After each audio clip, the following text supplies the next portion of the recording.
I died on a Tuesday. At least that's what everyone believed. The funeral home smelled like lilies and regret. I stood in the corner, hidden behind a black veil and dark sunglasses, watching my own casket being wheeled into the chapel.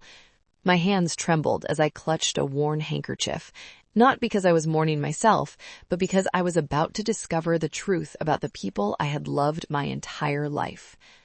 My name is Margaret Chen. I was 73 years old, and 3 days ago, I made the most painful decision of my life, to fake my own death. Not for attention, not for drama, but because after decades of giving everything I had to my family, I needed to know one simple truth. Did they ever really love me? Or did they only love what I could give them? The chapel was filling up slowly. I watched them arrive, one by one. My son, David, in his expensive suit, checking his phone every few seconds. My daughter, Susan, with her designer handbag, air-kissing relatives she hadn't spoken to in years. My grandchildren, barely looking up from their devices. And my husband's sister, Aunt Rose, dabbing her eyes with a tissue that somehow never seemed to get wet. I felt my chest tighten. This was my family. The people I had sacrificed everything for, the people I had worked 3 jobs to put through school, the people I had loved unconditionally, even when they stopped calling, stopped visiting, stopped caring. The funeral director adjusted the microphone, the organ began to play, and I realized with a cold, sinking feeling in my stomach that I was about to witness something that would either heal my heart or destroy it forever. But let me take you back. Let me tell you how a woman who once had everything ended up standing at her own funeral, disguised as a stranger, hoping desperately that she was wrong about the people she loved. Let me tell you how I became invisible in my own life. 45 years ago, I married Thomas Chen in a small church in Chinatown. I wore my mother's dress, altered to fit my thin frame. Thomas wore a borrowed suit. We had $17 between us and a 1-bedroom apartment above a laundromat. But we had dreams. Thomas worked at a printing shop. I cleaned offices at night and took care of an elderly neighbor's children during the day. We saved every penny, every single penny, because we wanted to give our future children something we never had: opportunity. When David was born, I held him in my arms and whispered promises I intended to keep. You'll never struggle like we did. You'll have everything: education, comfort, love. 3 years later, Susan came, another mouth to feed, another dream to protect. Thomas worked harder. I worked harder. We barely saw each other, passing like ships in the night, him leaving for his shift as I returned from mine, me heading out to my evening cleaning jobs as he came home to watch the children. We were tired, always tired, but we told ourselves it was worth it. Just a few more years, Thomas would say, kissing my forehead before collapsing into bed, just until we save enough. But a few years became 10, then 20, then 30. The children grew. David got into a good university. We paid. Susan wanted to study abroad. We paid. David's wedding, Susan's wedding, grandchildren's private schools, medical bills, down payments, business investments that failed. We paid, and paid, and paid. Thomas died 7 years ago. A heart attack at 68. One moment he was laughing at a joke David made during Sunday dinner. The next, he was gone. The doctors said it was sudden, but I knew better. It was decades of stress, of working himself into the grave so our children could have comfortable lives. At his funeral, David cried. Susan cried. The grandchildren looked uncomfortable in their formal clothes. "Don't worry, Mom," David said, hugging me tight. "We'll take care of you now. You'll never be alone." Susan nodded, squeezing my hand. "We're here for you, always." I believed them. God help me. I believed them. After Thomas died, I sold our house, the one we'd finally paid off after 40 years of mortgage payments. It was too big for just me, everyone agreed. I moved into a small apartment and divided the money from the house sale between David and Susan. For your futures, I told them. Your father would want you to have it. David used his portion to invest in his tech startup. Susan used hers to renovate her kitchen. Neither said thank you. Not really. They said, thanks, Mom, in the same casual tone you'd use when someone passed you the salt. I told myself it didn't matter. Family doesn't need thank yous. But slowly, things changed. David's calls became less frequent. Once a week became once a month. Once a month became only on holidays. And even then, they were brief. Super busy, Mom. The company's in a crucial phase. I'll call you soon. Soon never came. Susan was worse. She'd answer my calls with a sigh, as if I were interrupting something important. Our conversations were rushed, distracted. Mom, can I call you back? I'm in the middle of something. She never called back. The grandchildren stopped visiting. I'd send birthday cards with checks inside, checks I could barely afford on my small pension and Thomas's meager life insurance. They'd text a quick, thanks, Grandma, without even spelling out the words. I started going to the senior center just to have someone to talk to. I volunteered at the library. I joined a book club, not because I particularly wanted to, but because the silence in my apartment was becoming unbearable. I'd sit by the phone, hoping it would ring. I'd check my email obsessively, hoping for messages that never came. I became that old woman I'd always pitied, the one whose children were too busy, the one who ate dinner alone every night, the one who talked to the grocery store clerk just to hear her own voice. And the worst part, I blamed myself. Maybe I'm too needy, I thought. Maybe I should give them space. Maybe they'll come around when things settle down. So I called less. I asked for less. I needed less. I made myself smaller and smaller, hoping that would make them love me more. It didn't. 6 months ago, everything changed. I had a stroke. A small one, the doctor said, but it left me weak, confused, struggling to remember words and fumbling with simple tasks. I called David from the hospital. It went to voicemail. David, sweetheart, it's Mom. I'm in the hospital. I had a stroke. They say I'm going to be okay, but I'm scared. Could you come? He called back 3 hours later. Mom, Jesus, you scared me. But you're okay, right? The doctor said you're okay. Yes, but that's great. That's such a relief. Listen, I'm in the middle of a product launch. It's literally make or break for the company. Can Susan come? I'll try to visit this weekend. He didn't visit that weekend, or the next, or the one after that. Susan came once. She stayed 45 minutes, spent 30 of them on her phone, and left saying she had a hair appointment she couldn't miss. You understand, right, Mom? I scheduled it weeks ago. I understood. I understood perfectly.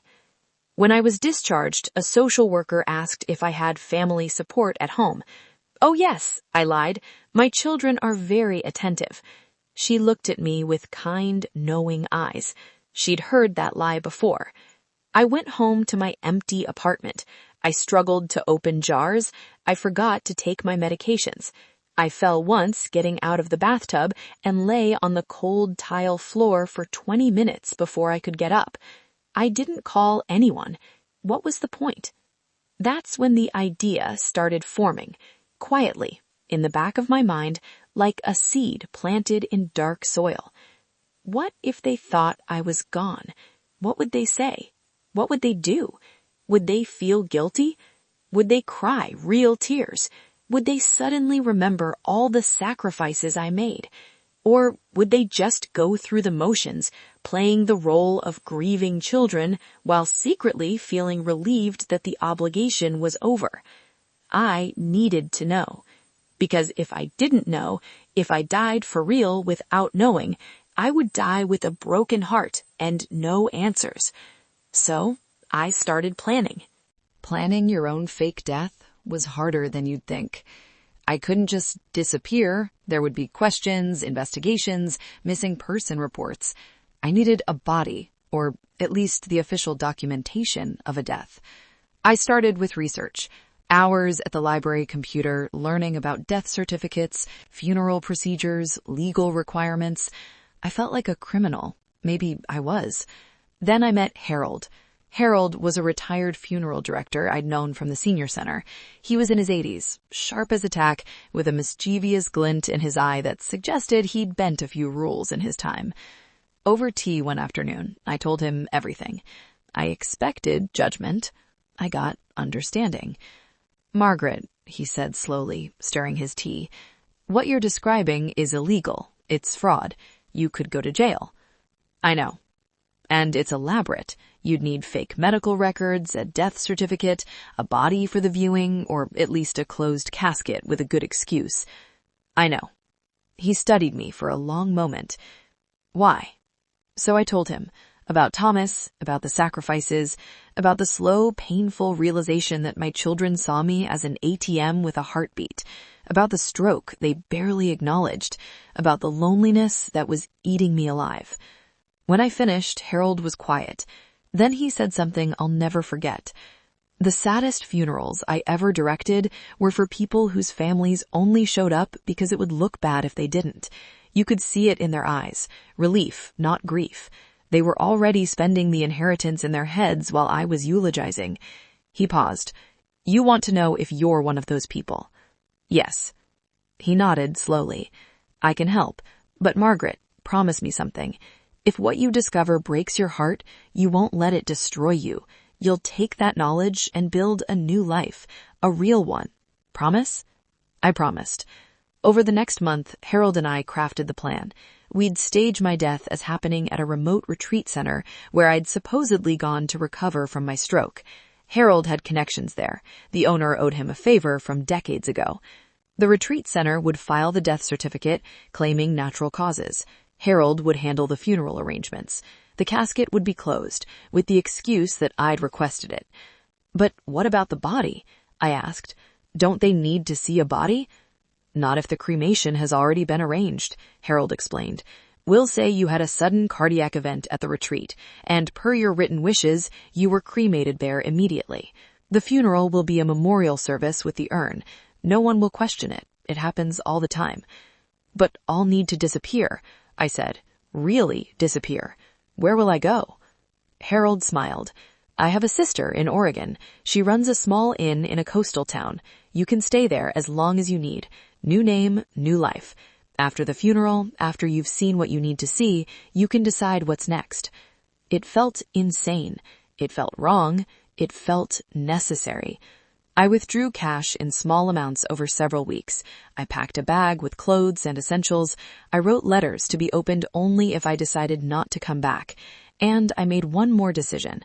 I would attend my own funeral in disguise. I would see their faces, hear their words, watch their actions. I needed to know the truth. The hardest part was telling them I was going to the retreat. I called David first. "Sweetheart, I'm going away for a few weeks to a recovery center in Northern California. After the stroke, I need some help." "That's great, Mom. Really great. You need to take care of yourself." "I'd love it if you could visit before I go. Maybe we could have dinner?" A pause. "This week is crazy, but we'll definitely get together when you're back. You'll feel so much better after this." I called Susan next. Same script, same response. "Oh, Mom, that's wonderful. You deserve this. Take all the time you need. Maybe you could come by tomorrow, just for an hour?" "Tomorrow? Oh, honey, I have my yoga class and then a lunch thing, but we'll definitely celebrate when you're back. New beginning, right?" Neither came to see me before I left. I shouldn't have been surprised, but I was. Still hoping. Still believing. That's the thing about unconditional love. You keep giving it even when nothing comes back. Even when it's killing you. I left on a Tuesday morning. Harold drove me to the retreat center where we finalized everything with the owner. Then we continued north to Oregon to Harold's sister's inn. 3 days later, Margaret Chen died. The death certificate was filed, the obituary was published, the funeral was scheduled, and I bought a black dress, a veil, and dark sunglasses. It was time. The funeral home was half full when I arrived. I had expected, I don't know what I'd expected, a packed room, standing room only. people spilling into the hallways, sharing stories about how I'd touched their lives. Instead, there were maybe 40 people. Some I recognized, distant cousins, a few neighbors from my old house. Harold, sitting in the back, we'd agreed he'd attend to support me from afar. Others were strangers, probably friends of David and Susan. I took a seat in the last row, tucking myself into the corner. No one looked at me twice, just another old woman in black, mourning someone. David and Susan sat in the front row with their families. Even from behind, I could see the tension in their shoulders. Susan kept whispering to her husband. David checked his phone, though he tried to be discreet about it. My grandchildren looked bored. The youngest, Emma, was openly texting. The service started. The funeral director gave a generic welcome. Then he invited people to share memories. The silence stretched. I held my breath. Surely David would speak first. He was my son, my firstborn. He'd say something beautiful, something that captured who I was, what I meant to him. But David stayed seated, staring at his hands. Susan fidgeted with her purse. Finally, Aunt Rose stood up, Thomas's sister, who I'd never been close to. She walked to the front, dabbing her eyes. Margaret was a devoted wife, she began, her voice trembling. She stood by my brother Thomas through thick and thin. They built a beautiful life together, raised 2 wonderful children. She was always so generous, always thinking of others. It was nice, generic, but nice. Aunt Rose continued. She was the kind of woman who gave everything to her family. Sometimes, she paused, and something in her tone sharpened. Sometimes I worried she gave too much, that she didn't leave enough for herself. I saw Susan shift uncomfortably. But that was Margaret, Aunt Rose finished, selfless to a fault. She'll be missed. She returned to her seat. The funeral director waited. Would anyone else like to share? More silence. Then David stood up. My heart leaped. Finally. He walked to the front, slowly, cleared his throat. My mom she was a good mother. She worked hard. She sacrificed a lot for Susan and me. We had opportunities because of her and Dad. He paused. I leaned forward. I wish... His voice cracked. Was he about to say something real? Something from the heart? I wish we'd had more time. I kept thinking I'd visit more, call more. But life gets busy, you know? Work, kids, everything. You always think there'll be more time. He wiped his eyes. Real tears or performing for the audience? I just want to say thank you, Mom, for everything. I'm sorry I didn't say it more often. I'm sorry I didn't... His voice broke completely. I'm sorry I wasn't a better son. He returned to his seat, head down. Susan reached over and squeezed his hand. I felt tears rolling down my cheeks behind my sunglasses. Was this real? Was this guilt? Or was this the performance people give at funerals because it's expected? Susan didn't get up to speak, neither did any of the grandchildren. After a few more awkward moments, the funeral director concluded the service. There will be a reception in the adjoining hall. The family thanks you for coming. People filed out slowly, murmuring condolences to David and Susan. I stayed seated, watching, and that's when I heard it. David and Susan had stepped into the hallway, just outside the chapel door. They thought they were being quiet. They didn't realize the acoustics carried their voices back to where I sat. Well, that's done, Susan said, her voice suddenly flat, businesslike. Yeah, David sounded tired. Listen, we need to talk about the apartment. The lease is month to month, right? We should clear it out this week. Already? Shouldn't we wait a bit? Why? The longer we wait, the more we pay in rent. She didn't have much anyway. We can sort through it in a day. My blood ran cold. Susan sighed. Yeah, I guess you're right. What about her things? The jewelry, the photos? Keep what you want, donate the rest. I'll take the important documents, bank statements, insurance policies, see if there's anything left, though I doubt it. She was always giving everything away. A pause. Then Susan said something that made my heart stop. Do you think there's any money left? Like any savings we don't know about? David laughed, a short, bitter sound. From Mom? Are you kidding? She gave us everything. The house money, her pension to help with our down payments, all of it. She probably died broke. Yeah, you're right. Susan's voice dropped even lower. God, I feel terrible saying this, but I'm almost relieved. She was getting so needy after the stroke, calling all the time, wanting visits. I love her, I do, but I can't be dropping everything every time she's lonely. I know, me too. I kept thinking about putting her in one of those senior living places, but I didn't want to be the bad guy. At least now. He stopped abruptly. Someone must have walked past. When they continued, their voices were quieter, more careful, but I'd heard enough. I sat frozen in my seat, invisible in the shadows, as the truth crashed over me like a wave. They were relieved I was dead. Relieved. I don't remember leaving the funeral home. One moment I was sitting in that pew, drowning in the weight of what I'd heard. The next, I was in Harold's car, being driven back to Oregon, staring out the window as the landscape blurred past. Harold didn't ask questions. He just drove, occasionally glancing at me with concern. When we arrived at the inn, his sister Emma greeted us at the door. She was younger than Harold, maybe 75, with kind eyes and silver hair braided down her back.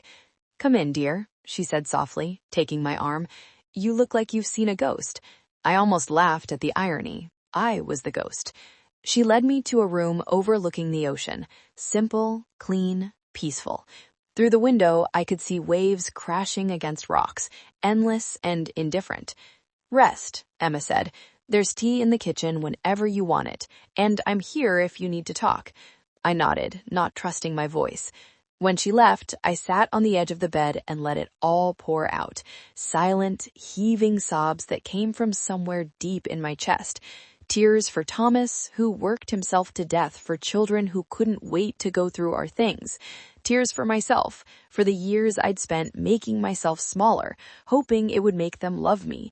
Tears for the grandmother whose birthday checks were acknowledged with, "Thanks, Grandma." I cried until I was empty, until there was nothing left but a hollow ache and the sound of waves through the window. The next few days passed in a fog. I moved through the inn like a shadow, helping Emma with small tasks just to have something to do, folding linens, sweeping floors, watching the ocean. Emma didn't push. She'd leave tea beside me when I sat staring out the window. She'd make simple meals and sit quietly across from me as I picked at the food. One evening, about a week after the funeral, she finally spoke. "Harold told me a little," she said carefully, "about what you did and why." I didn't respond. "Did you find what you were looking for?" I thought about that. Yes, I found exactly what I was looking for, and it destroyed me. Emma nodded slowly. The truth often does at first, but destruction can also be the beginning of something new. You're not the same woman who walked into that funeral home. You can't be. The question is, who will you become now? I didn't have an answer. That night, lying in bed, I thought about what she'd said. Who was I now? Margaret Chen was dead. The devoted mother, the selfless grandmother, the woman who gave everything, she was gone, buried in a casket that held only flowers and lies. But I was still here. Still breathing, still feeling pain, which meant I was still alive.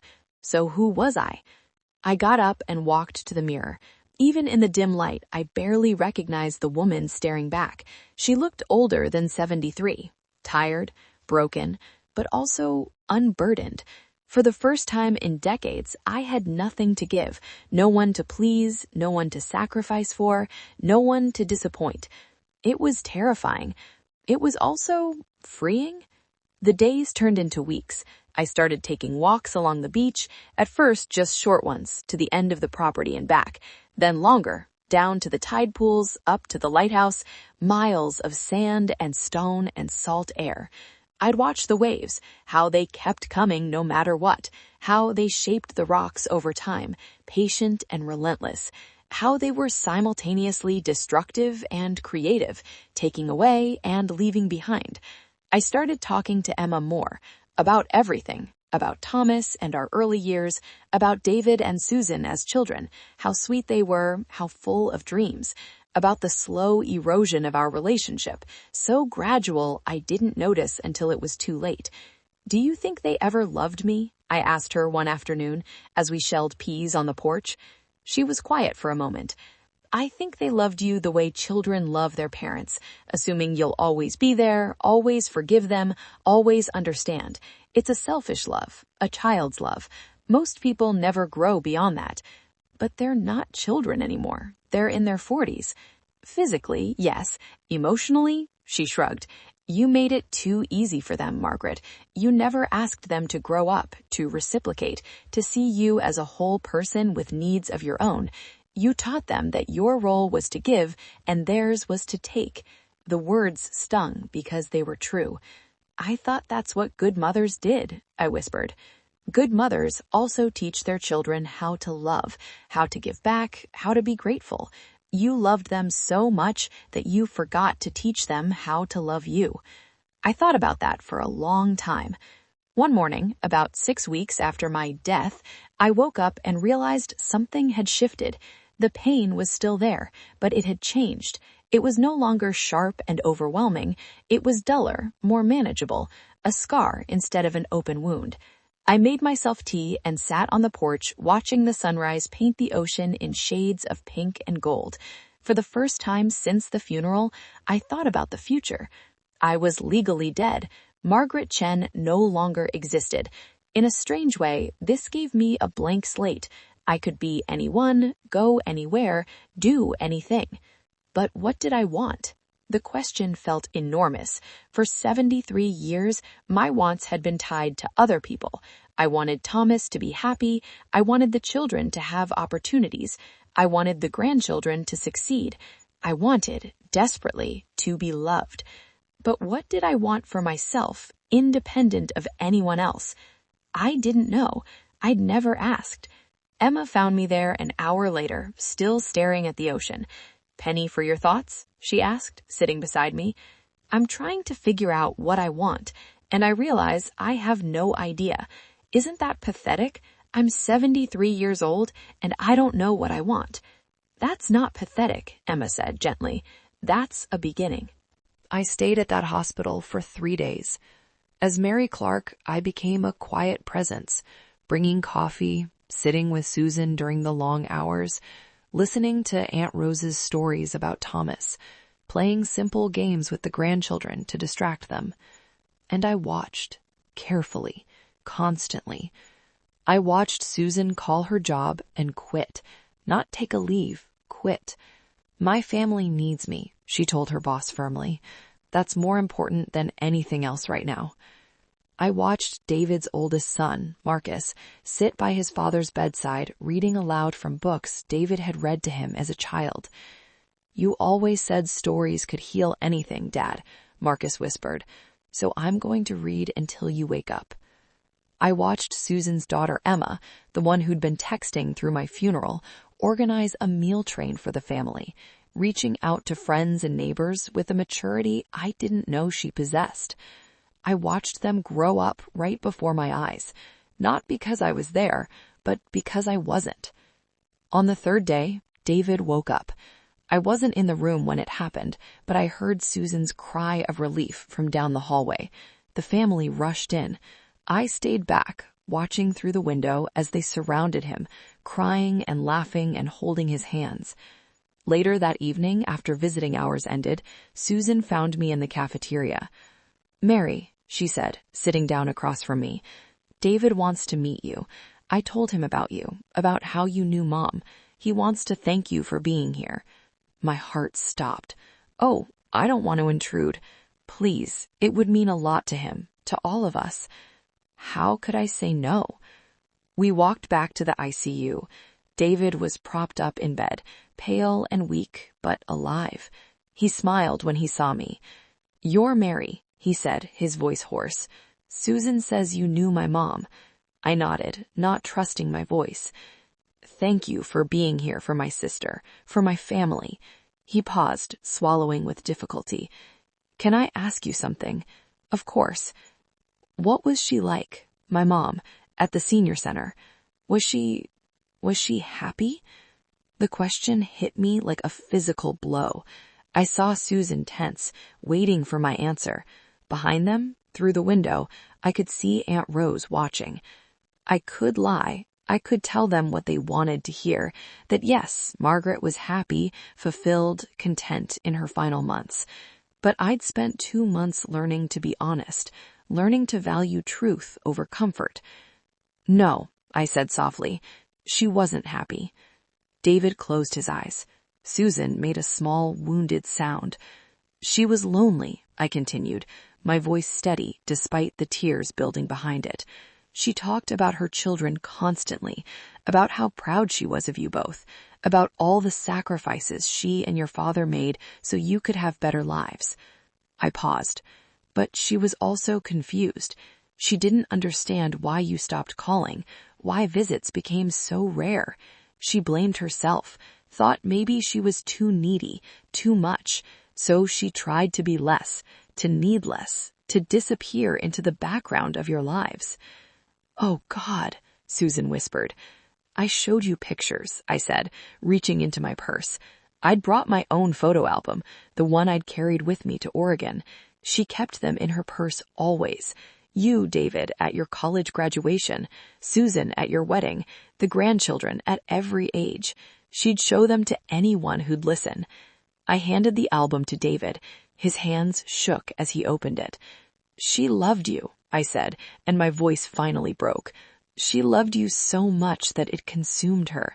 But love like that, it needs to be fed. It needs reciprocation. And toward the end, she was starving. The silence in that room was deafening. Finally, David spoke, tears streaming down his face.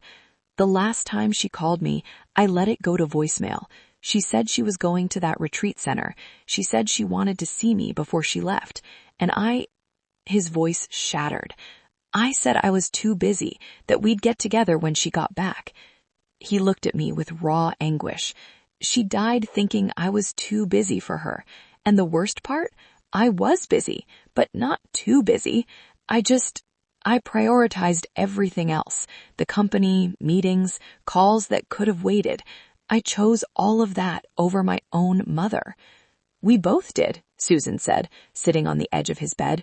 I don't know when it happened, when she stopped being a person to us and became just there, like furniture, like she'd always be there whenever we finally got around to her. She turned to me. Did she ever say anything about us? About what she wished we'd do differently? This was it, the moment. I could tell them. I could reveal who I really was, that I'd heard every word at my own funeral, that I'd watched them for 3 days without them knowing. But something stopped me, because what I was seeing now, this grief, this genuine remorse, this transformation, it wasn't because they knew I was watching. It wasn't performance. This was real. This was what I needed to know. She wished that you'd see her, really see her, not just as your mother, but as a person, a woman who'd lived a full life before you were born and continued to have dreams and fears and needs even after you grew up. David was sobbing openly now. It did matter. God, it mattered so much. Everything I am, everything I have, it's because of her, because of what she and Dad gave us. Then don't waste it, I said, my voice firm. Don't waste the life she gave you being too busy for what matters. Don't make the same mistakes with your own children, because time is the only thing you can never get back. I picked up my purse. I should go. You need to rest. Wait, Susan said, standing quickly. Please, I know this is a lot to ask, but would you come to dinner when David's released? We'd like to hear more about Mom, about who she was in those final months. We missed so much. Maybe hearing about it would help us feel closer to her. I looked at these 2 people, my children, who'd broken my heart and were now breaking their own, who were finally seeing what they'd lost. I'll think about it, I said. As I walked out of that hospital room, I felt something shift inside me, a door closing, another one opening. I didn't go to dinner with them. Not right away. Instead, I returned to Oregon, to Emma's Inn, to the ocean and the bread baking and the long walks where I could think. Harold visited a week after I returned. We sat on the porch, wrapped in blankets against the November chill. So, he said, what did you learn? I thought about that for a long time. I learned that they did love me, in their own way, a stunted, immature way, but it was love. And I learned that I taught them how to treat me by always giving, never asking, never setting boundaries, by making myself smaller and smaller until I disappeared. Harold nodded. What else? I learned that people can change, but only when they're forced to face consequences, only when they can't take you for granted anymore. I pulled the blanket tighter. If I'd gone to them before all this, told them how lonely I was, begged for their attention, they might have tried harder for a while, but eventually we'd fall back into the same patterns. Because you'd still be there, Harold said. Still available, still easy to ignore. Yes. We watched the waves for a while. So what now? Harold asked. Do you stay dead? Start completely over? That was the question I'd been wrestling with for days. I don't know, I admitted. Part of me wants to. Mary Clark could have a good life. No baggage, no painful history, just freedom. But Mary Clark isn't real. She's a ghost. Ironic, isn't it? And I'm tired of being invisible. Harold smiled. So what's the alternative? I've been thinking about that. I turned to face him. What if Margaret Chen did die? Not physically, but the old Margaret, the one who gave everything and asked for nothing, the one who made herself smaller and smaller. Go on? What if a new Margaret came back? One with boundaries, one who says no, one who builds her own life first and shares it with her family, rather than making her family her entire life. I paused. But I can't just show up and say, surprise, I'm alive. That would destroy them. It might, Harold agreed. So what do you do? I'd been thinking about this. What if Mary Clark tells them the truth? Not that I'm Margaret, not yet, but what if she tells them that Margaret didn't die at that retreat center, that she's alive somewhere, trying to figure out if she can come back?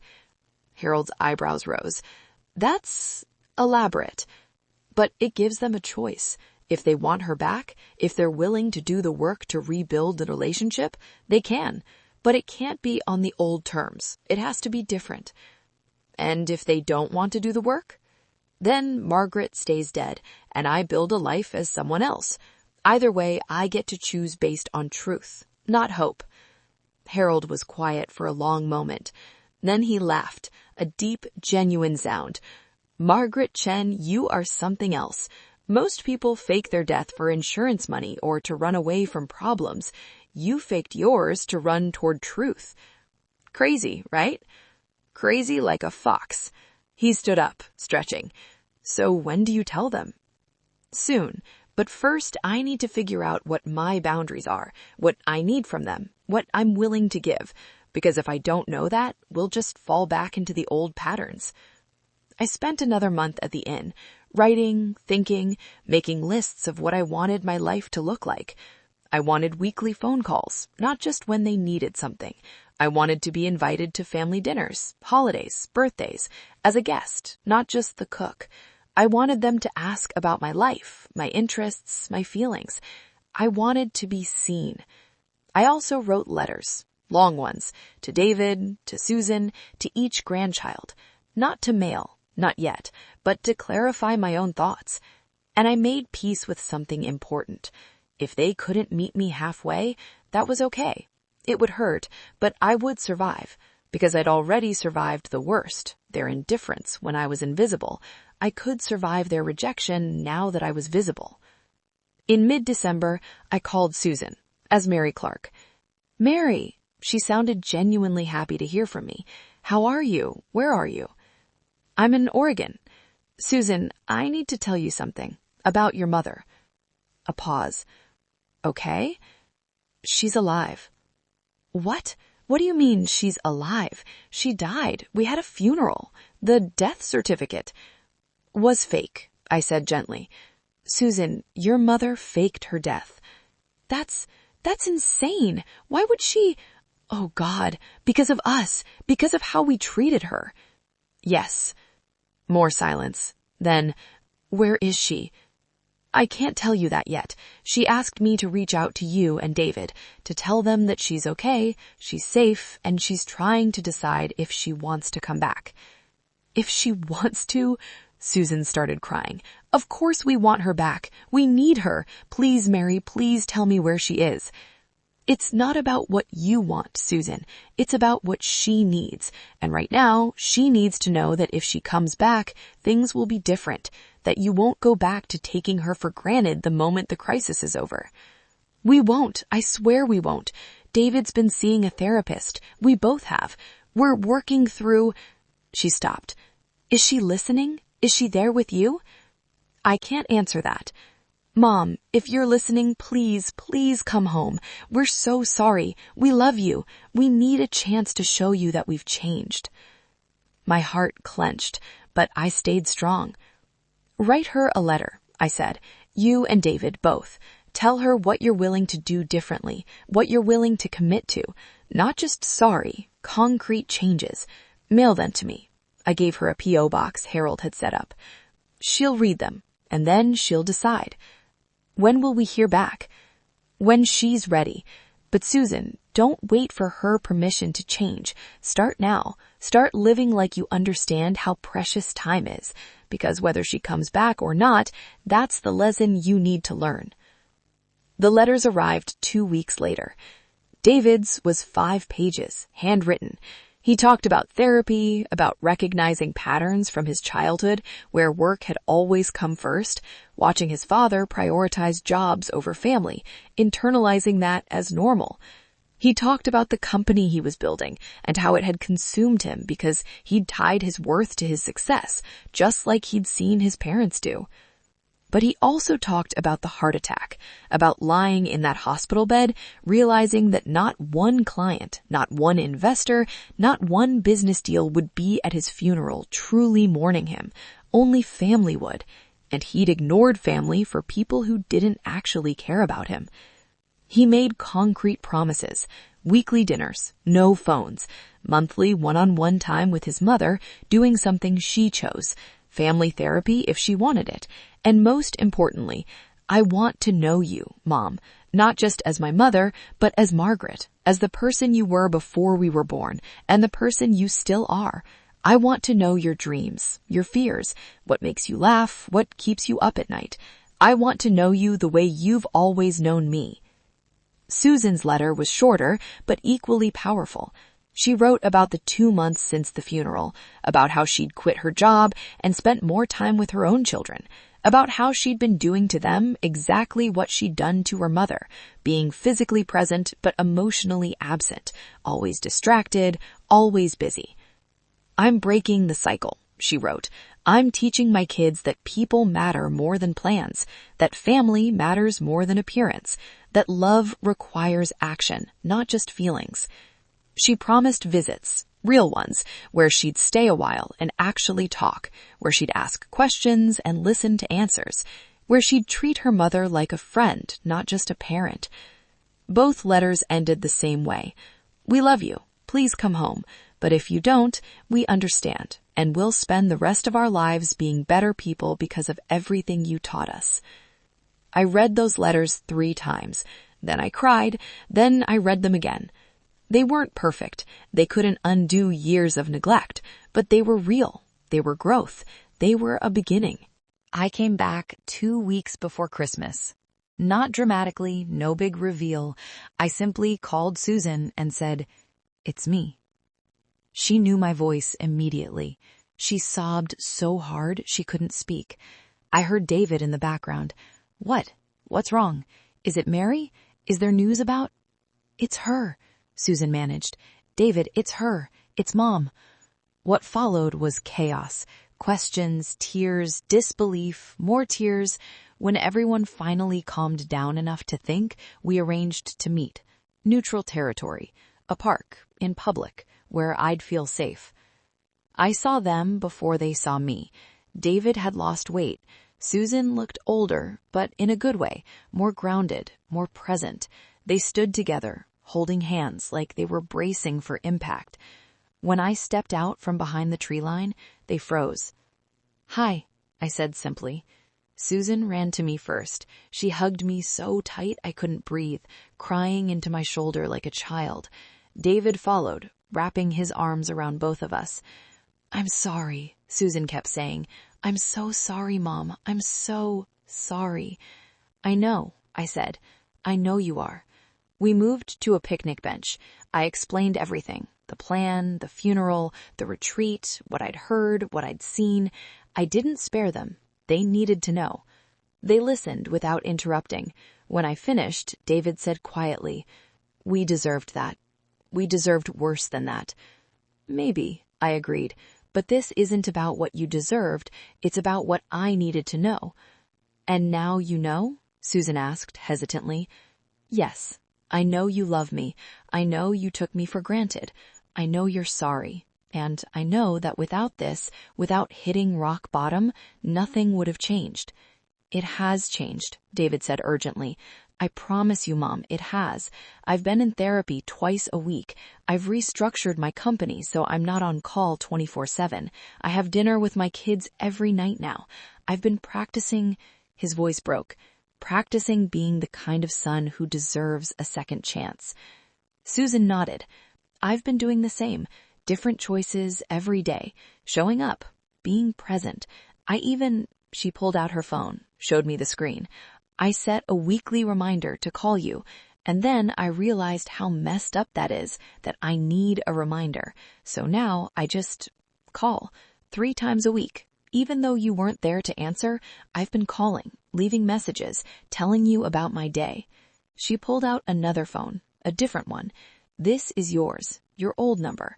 We kept paying the bill. We couldn't bear to cancel it." She handed it to me.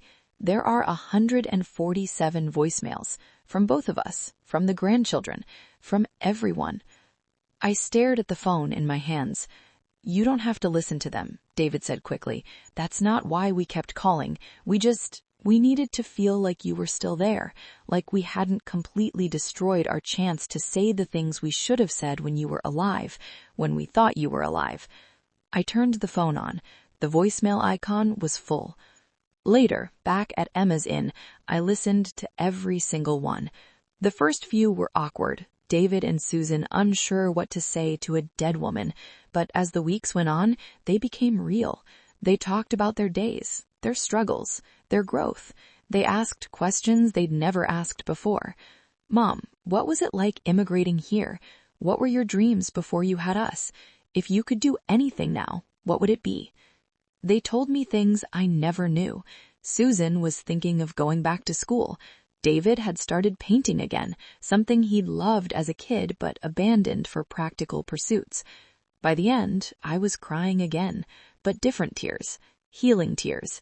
We didn't fix everything overnight. Rebuilding trust takes time, but we started, really started. I came back to California, but I didn't move in with either of them. I got my own apartment, small, sunny, with a view of a park. My space, my terms. We established boundaries, weekly dinners, rotating houses, monthly one-on-one with each child and grandchild. No dropping by unannounced, no last-minute cancellations unless it was a real emergency. And most importantly, I started sharing my life with them instead of living only for them. I joined a book club.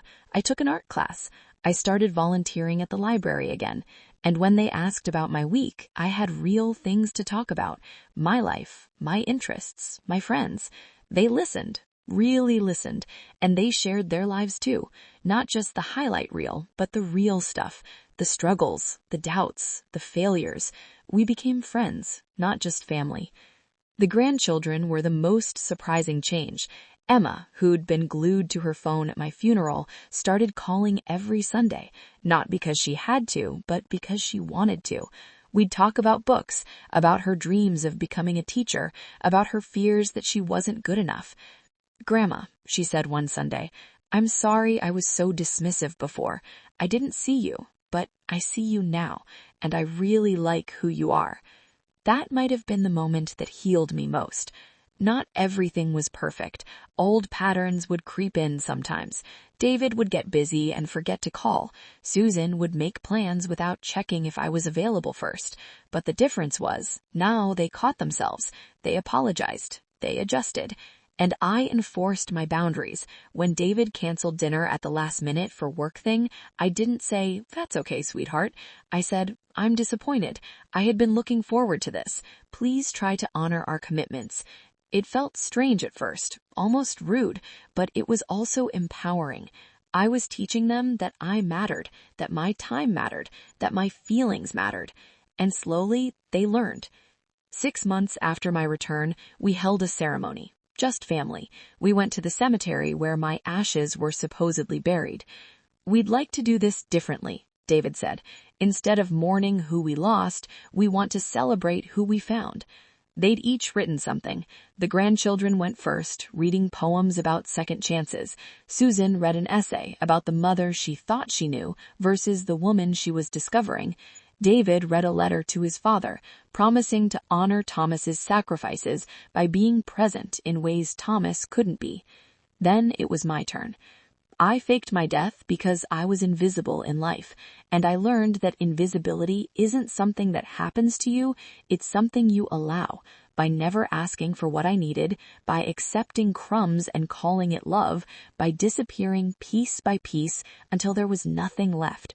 I looked at each of them, but I also learned that people can change, that love can grow, that sometimes you have to burn everything down to rebuild it right.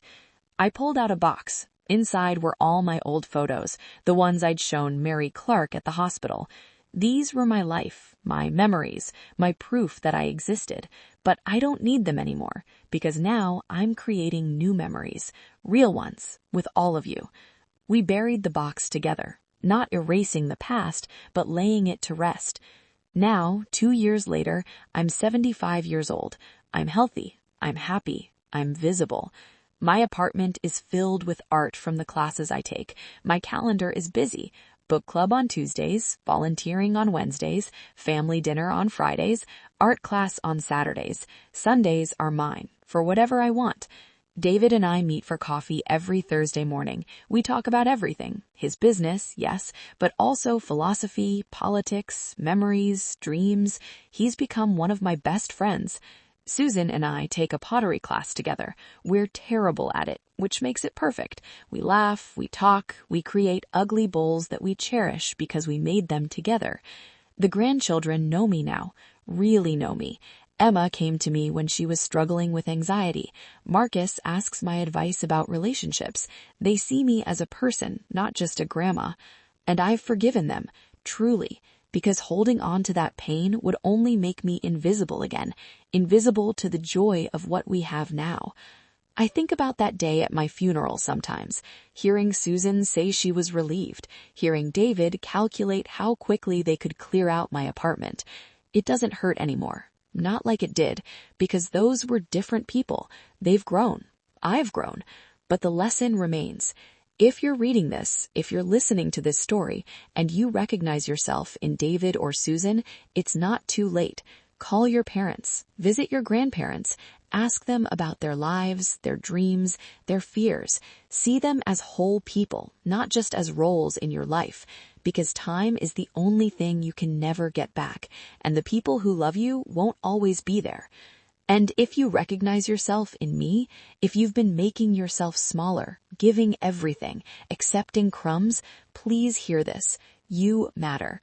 Your needs matter. Your life matters.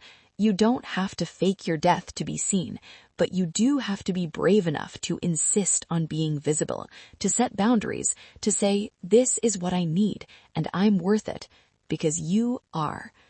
I never told anyone outside the family what really happened. As far as the world knows, Margaret Chen died, and then there was a clerical error that was corrected. Simple, clean, but I know the truth. I died and was reborn. I lost everything and found myself. I broke my family's heart so we could rebuild it stronger. It was the hardest thing I've ever done. It was also the best thing, because now, when I look in the mirror, I see someone. Not a ghost, not a martyr, not a woman disappearing piece by piece. I see Margaret Chen, whole, visible, loved, and she's beautiful. Last week was my 76th birthday. The family threw me a party, not at someone else's house, at a restaurant I chose. They asked me what I wanted, really asked, really listened, and then they made it happen. The grandchildren made a video, interviewing each other about their favorite memories with me from the past 2 years. Not the old stories about how I sacrificed for them, new stories, real stories, painting together, talking about life, being present.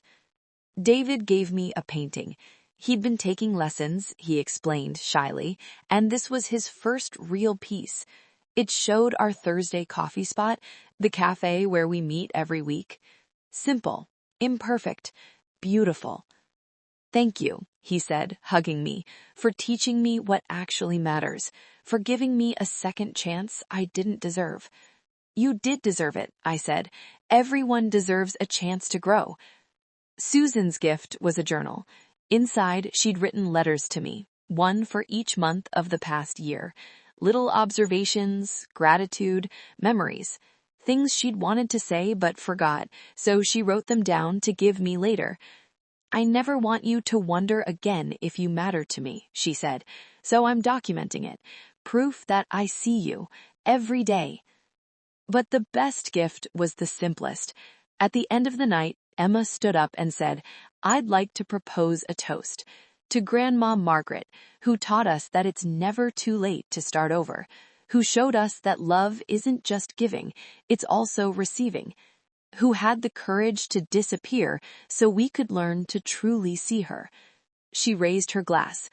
To second chances, to visibility, to family that actually shows up, to Grandma. To Grandma, everyone echoed. And as I looked around that table, at these people who'd hurt me, who'd changed, who'd grown, who'd learned to love me not just as a provider, but as a person, I felt something I hadn't felt in years. Complete. I tell you this story not because it has a perfect ending. Life rarely does.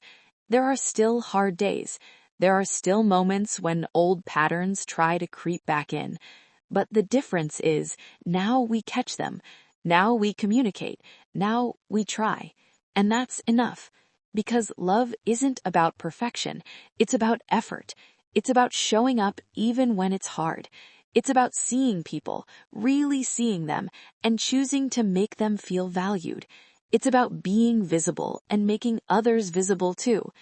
So I ask you, are you visible in your own life? Or have you been disappearing piece by piece, hoping that makes you more lovable? And are you seeing the people who love you? Are you showing up? Are you present? Or are you taking them for granted, assuming they'll always be there? Because one day they won't be, and you'll be left with regrets that no amount of crying at funerals can fix. But today, right now, you can change that. You can make the call, send the text, plan the visit, ask the questions you've never asked, share the things you've never shared. You can choose visibility for yourself and for others. It's scary, it's vulnerable, it's hard, but it's also the only way to truly live. And life is too short, too precious to spend it as a ghost. As for me, I'm still here. Still learning, still growing, still grateful for the hardest decision I ever made. Because Margaret Chen did die that day. The old one, who gave everything and asked for nothing, who disappeared to keep peace, who loved so much she forgot to love herself. But a new Margaret was born, one who knows her worth, who sets boundaries, who loves generously, but also demands to be loved in return. And that Margaret, the visible one, the whole one, she's finally, truly alive. That's the woman I see in the mirror now. That's the woman my family knows now. That's the woman I fought to become. And she was worth fighting for. You are too.